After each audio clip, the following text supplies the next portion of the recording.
మహాలయ పక్షంలో ఏ రోజు శ్రాద్ధ కర్మ చేస్తే ఎటువంటి ఫలితం లభిస్తుంది? ఏ తిథి రోజు శ్రాద్ధం పెడితే ఏమి లభిస్తుంది? భాద్రపద మాసంలోని కృష్ణపక్షం పితృదేవతలకు అత్యంత ఇష్టమైన కాలం. మహాలయ పక్షం ఈ పక్షములో పితరులు అన్నాన్ని మరియు జలమును ప్రతిరోజూ కోరుతారు. తండ్రి చనిపోయిన తిథి రోజున మహాలయ పక్షములలో పితృతర్పణములు యథావిధిగా శ్రాద్ధ విధులు నిర్వర్తిస్తే పితృదేవతలు సంవత్సరమంతా తృప్తి చెందుతారు, తమ వంశాభివృద్ధి జరుగును. వారు ఉత్తమ గతిని పొందుతారు. భాద్రపద మాసంలో శుక్లపక్షం దేవపదము, కృష్ణపక్షం పితృపదము, అదే మహాలయ పక్షము. మహాలయమంటే మహానలయ, మహాన్లయ మహలలం యాతీతివా అనగా పితృదేవతలకిది గొప్ప ఆలయము.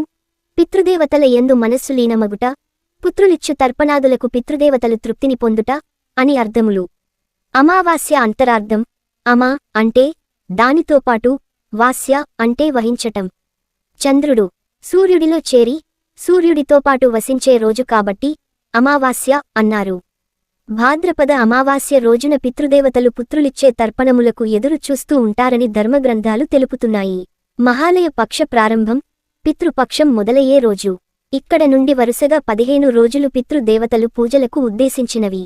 పితృదోషం అంటే ఒక శాపం. గత జన్మలో ఎవరైనా వృద్ధులకు కాని తల్లిదండ్రులకు కాని కష్టం కలిగించి ఉంటే, లేదా వ్యక్తికి తీవ్రమైన అనారోగ్య సమస్యలు కష్టాలు కలుగుతూ ఉంటే దానికి కారణం ఆ వ్యక్తి యొక్క తల్లిదండ్రులు లేదా పూర్వీకుల చేత చేయబడిన దోషాలు కారణమవుతాయి. జాతక చక్రంలో ఇటువంటి దోషాలను గుర్తించవచ్చు.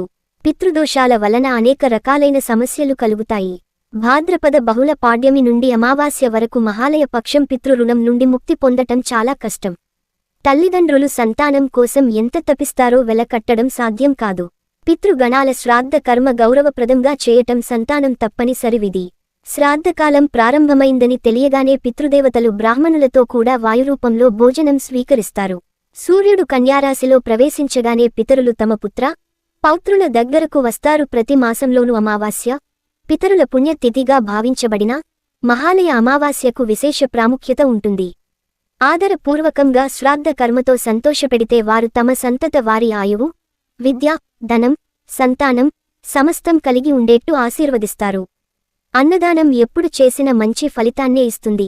కాని ఈ మహాలయ పక్షంలో చేసే అన్నదానం వలన అనంతకోటి యజ్ఞ ఫలితం ప్రాప్తిస్తుంది. అలాగే మఖ నక్షత్రం పితరులకు సంబంధించింది కనుక ఆ రోజు చేసిన శ్రాద్ధ కర్మ అక్షయఫలన్నిస్తుంది. మహాలయ పక్షంలో ఏ రోజు శ్రాద్ధ కర్మ చేస్తే ఎటువంటి ఫలితం లభిస్తుందని వివిధ పురాణాల ఆధారంగా గురువుల ద్వారా తెలుసుకొన్నది. 1.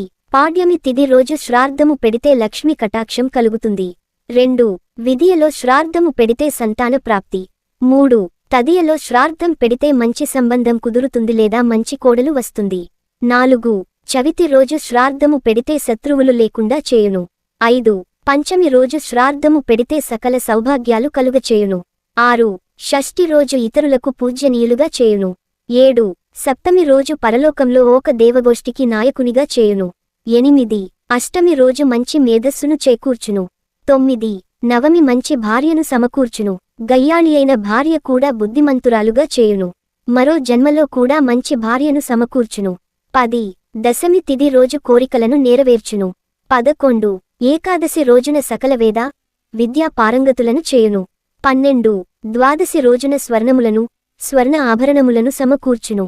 13. త్రయోదశి రోజున సత్సంతానాన్ని, మేధస్సును, పశు, పుష్టి, సమృద్ధి, దీర్ఘాయుష్యు మొదలగు సకల సౌభాగ్యములను సమకూర్చును. 14. చతుర్దశి తిథి అగ్ని మూలంగా మరణం సంభవించిన వార్లకు మహాలయ శ్రాద్ధము చేయవలయును. అప్పుడే వారికి సంతృప్తి కలుగుతుంది. 15. అమావాస్య రోజున సకలాభిష్టములు సిద్ధించును. 16. పాడ్యమి తర్పణం ముందుగా నిర్వర్తించి వానిలోగల లోపములను నివృత్తి చేసి పరిపూర్ణతను చేకూర్చును. ప్రతి సంవత్సరం చేసే శ్రాద్ధం కన్నా అతి ముఖ్యమైన శ్రాద్ధాలు ఈ మహాలయ పక్షం 15 రోజులు చేయలేని వారు ఒక్క మహాలయమైన చేసి తీరాలి. ఆర్థిక భావం వలన విద్యుక్తంగా శ్రాద్ధ కర్మలు చేయలేకపోతే పితృపక్షంలో కేవలం స్వయం పాకంతో శ్రాద్ధం చేయవచ్చు. అది కూడా వీలు కాకపోతే గోవుకు గ్రాసం పెట్టవచ్చు. అది చేయలేని వారు ఒక నిర్జన ప్రదేశంలో నిల్చొని అపరాహ్న సమయంలో 2 చేతులు ఆకాశం వైపు పైకి ఎత్తి పితృదేవతలకు నమస్కరించవచ్చు. శ్రాద్ధ కర్మ చేత పితృదేవతలకు సంతృప్తి కలిగించిన వ్యక్తికి భౌతికంగా సుఖ సంతోషాలు, పరలోకంలో ఉత్తమ గతులు లభిస్తాయని శాస్త్రాల ద్వారా తెలుస్తోంది.